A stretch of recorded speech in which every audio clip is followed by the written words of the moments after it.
dipimpin teman-temannya untuk berdoa. Silakan. Sebelum belajar, apa baiknya kita berdoa? Berdoa mulai.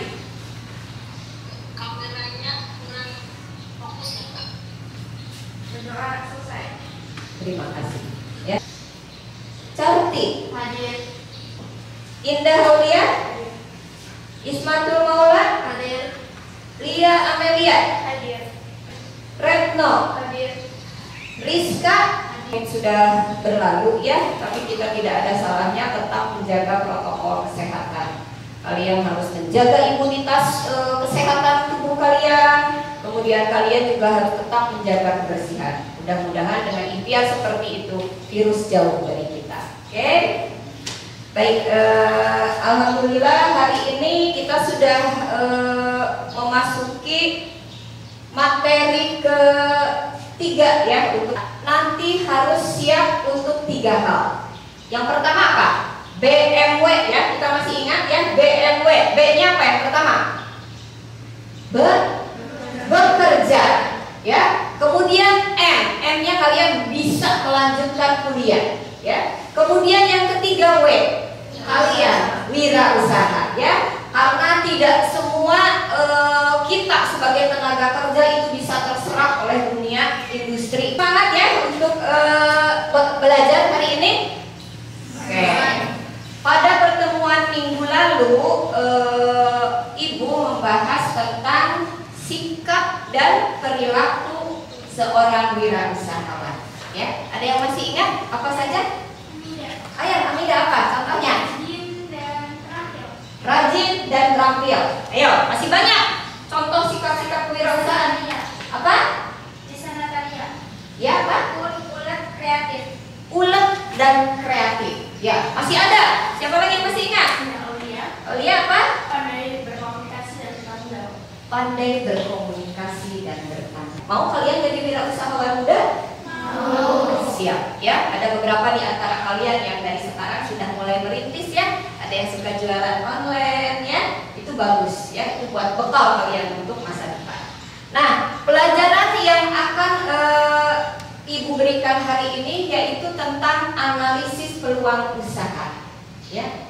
Kenapa materi ini penting untuk kalian? Supaya kalian juga tahu ya, ada peluang usaha apa saja sih di sekitar kita yang bisa kita lakukan ya. Kemudian kita juga akan belajar bagaimana menganalisa peluang usaha yang ada di sekitar kita ya. Karena tidak semua peluang usaha bisa kita kerjakan. Untuk itu ada bekal yang harus kalian punya, yaitu bagaimana caranya melihat bahwa peluang usaha itu bisa kita lakukan. Kemudian akan menjadi skala industri ya. Oke, sampai sini dulu. Ada yang mau ditanyakan? Ya. Nah, baik ya. Vivi, pertanyaannya bagus sekali. Apa yang dimaksud dengan skala industri ya? Sebuah usaha ya bisa dikatakan sudah memasuki kategori industri. Itu ada kriterianya. Yang pertama, sudah bisa melibatkan pekerja yang banyak ya. Jadi usaha itu tidak hanya dilakukan oleh seorang, 2 orang, 3 orang ya. Tapi kita sudah bisa menyerap tenaga kerja yang banyak ya. Contohnya, ini banyak yang sudah melakukan. Misalnya membuat aneka kerajinan dari botol minuman, dari botol air mineral ya. Coba siapa yang pernah melihatnya? Ayo, siapa? Dia Primasari. Ya, apa coba dia? Tempat pensil dan pot gantung.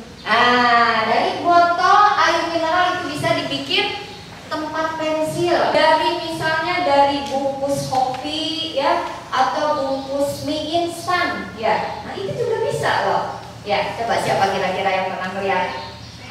Amri apa coba? Bisa menjadi tas atau Di mana itu caranya? dianyam. Oh, dianyam. Kopi atau minyak terus Bagus ya. Berarti kita harus keliling ke warung-warung ya, ngumpulin bekas kopi ya, ngumpulin bekas mie instan seperti itu ya. Kita tampung daripada dibuang, karena bahan-bahan seperti itu tidak akan bisa laku ditanam. Dewan Kerajinan Nasional di Cirebon ada. Kemudian di Jawa Barat ada. Jadi itu nanti kita dibina, ada basar-basarnya. Kemudian produk kita nanti disalurkan juga oleh mereka. Ya, jadi kira-kira kalau dari kain perca layak nggak dijadikan peluang usaha menurut kalian? Layak. Baik ya. Oke, selanjutnya. Nah, bagaimana kemampuan memanfaatkan peluang secara kreatif dan inovatif? Yang pertama kita harus bisa menciptakan sesuatu. Ya, tadi kan sudah disampaikan bahwa salah satu sikap seorang wirausahawan itu kreatif. Ya, punya ide, sling gitu ya. Yang pertama pengetahuan yang dimiliki. Ya, misalnya saya mau membuka usaha kuliner karena saya punya pengetahuan, saya punya keterampilan memasak, membuat kue dan sebagainya. Ya, kemudian bisa juga dari pengalaman. Ya, pengalaman misalnya saya pernah membuat kue donat. Kue itu saya bawa ke sekolah, ternyata banyak teman-teman suka, dijual. Ya, nah, kemudian dari pengalaman orang lain juga bisa. Kita melihat ya, misalnya ada ibu-ibu membawa aneka produk dari kain perca, ada keset, ada segala macam, dibawa dari rumah ke rumah. Ya, ternyata itu laku, gitu ya. Oh, berarti saya juga ingin membuat seperti itu. Ya, atau pemikiran yang muncul dari diri sendiri, sengaja itu kita cari inspirasi. Saya mau jualan apa ya, lumayan untuk nambah-nambah uang jajan, seperti itu ya. Dulu juga ibu seusia kalian sama seperti itu. Tugasnya sekarang kalian membagi kelompok ya. Tapi sebelumnya saya minta salah seorang dari kalian untuk membaca sebuah cerita. Siapa ya yang bersedia? Silakan. Sini tengah ya. Yang keras ya. Kalian simak ya. Seperti biasa kalian simak pelajaran apa yang bisa didapat dari cerita yang akan dibacakan oleh Cantik ya. Silakan. Assalamualaikum warahmatullahi wabarakatuh. Waalaikumsalam warahmatullahi wabarakatuh. Di sini saya akan membacakan sebuah cerita. Alkisah seorang tukang kayu yang merasa sudah tua dan berniat untuk pensiun dari profesinya sebagai tukang kayu. Kita supaya terbiasa ya. Ini berdasarkan penelitian, kita ini rendah sekali minat literasinya, ya enggak? Ya. Baca buku males, banyaknya, mudah-mudahan di kelas ini tidak. Apalagi mencatat, menceritakan kembali ya. Jadi kemampuan literasi itu dari mulai membaca, kemudian dipahami ya, kemudian kita bisa mencatat poin-poin pentingnya dan bisa menyampaikan kembali ya. Ibu harapkan dengan ada kebiasaan literasi seperti ini manfaatnya akan banyak sekali buat kalian ya. Nah, sudah tertangkap belum tadi maksud dari cerita yang dibacakan? Sudah ya. Dicatat tidak? Dicatat. Baik ya, coba Ibu pengen tahu salah seorang saja di antara kalian yang menyampaikan kisah di balik cerita yang baru. Coba yang bersedia. Oke, Sri silakan maju. Hikmah yang saya dapat dari cerita tadi yaitu bagaimanapun keadaan kita harus bersungguh-sungguh dalam mengerjakan apapun, karena itu kita lakukan akan kembali lagi ke diri kita sendiri. Jadi kita harus dengan sungguh-sungguh. Oke, baik, kasih aplaus dong. Ya, gitu. Baik, sekarang ada tugas ya, tapi kalian harus membagi kelompok.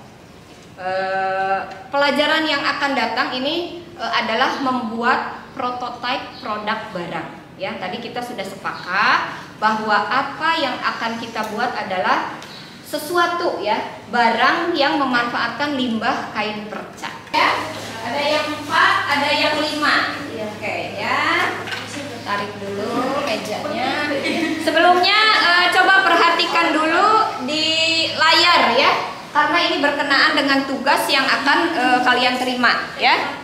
Seperti ini. Nah, nanti satu kelompok membuat satu produk dan ini tidak boleh sama ya. Tuh, lihat ini. Jelas tidak?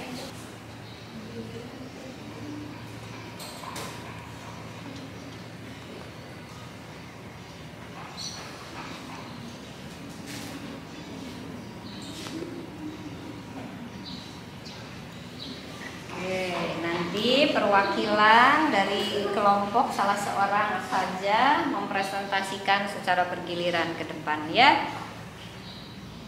Boleh ditanggapi oleh kelompok-kelompok lainnya.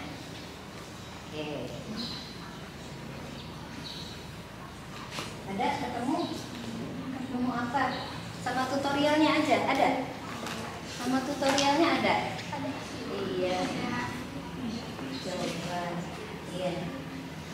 Oke. Ya, bagus ya. Bagus.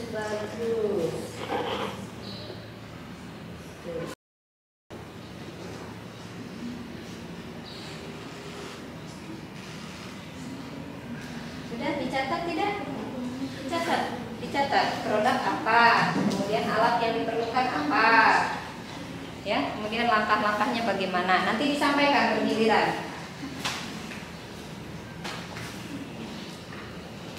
Ya.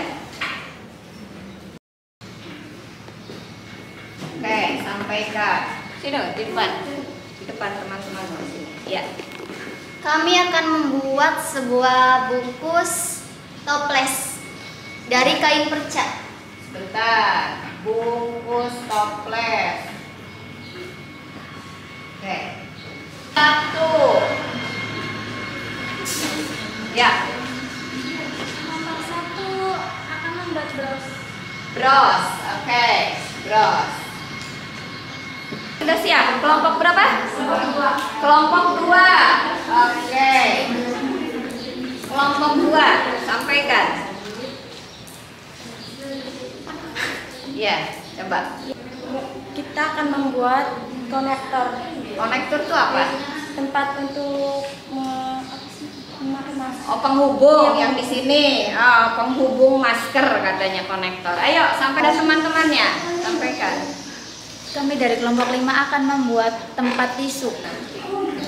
Baik, kelompok 6 membuat apa? Kelompok 6 itu akan membuat tempat jarum. Alat-alat yang digunakan ada kertas, kain perca, jarum, gunting, benang, terus lem tembak, terus ada apa sih namanya, gelas buat dibikin pola.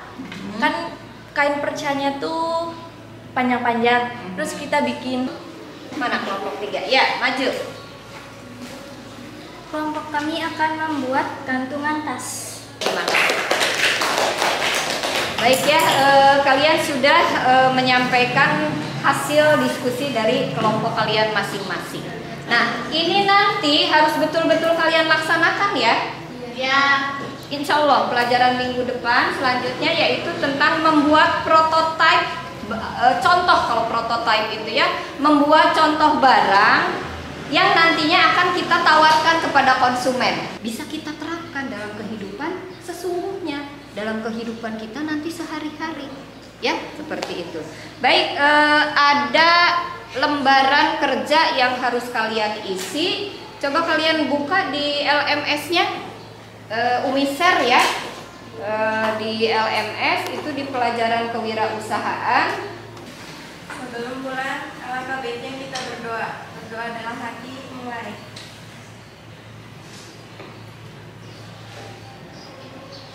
Selesai. Baik, terima kasih. Semoga kalian selalu dalam keadaan sehat walafiat ya. Karena dengan sehat kita akan senantiasa bisa beraktivitas dengan baik ya. Jangan lupa tugasnya kemudian persiapkan untuk pertemuan kita minggu depan seperti itu ya. Bila itu, wassalamualaikum warahmatullahi wabarakatuh.